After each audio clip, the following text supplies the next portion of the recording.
गगरिया तबाह कैलू गोरी तबाह कैलू गोरी हमारी महर के नजरिया तबाह कैलू गोरी हमारी महर के नजरिया तबाह कैलू गोरी।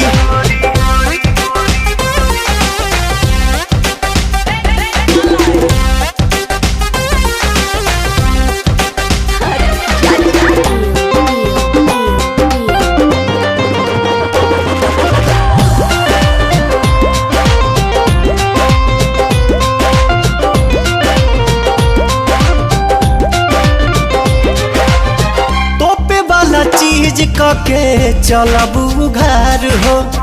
देखियो ऐसन पीस बदली केहू के विचार हो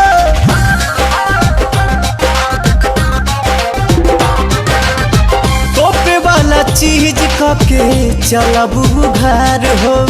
देखियो ऐसन पीस बदली केहू के विचार हो नसे नसे भरल बा जवानी में जहरिया तबाह कैलू गोरी हमारी महर के नजरिया तबाह कैलू गोरी हमारी महर के नजरिया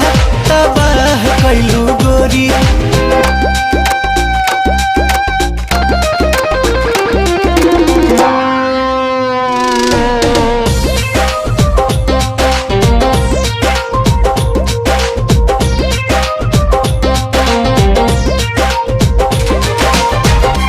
अखी से ताकेलू जब चश्मा हटाई के राही के घाही कैलू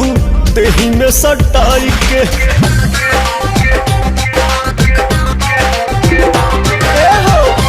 अखी से ताकेलू जब चश्मा हटाई के राही के घाही कैलू देही में सटाई के खाए से पहले भभका देलू गगरिया तबाह कैलू गोरी हमारी महर के नजरिया तबाह कैलू गोरी हमारी महर के नजरिया तबाह कैलू गोरी।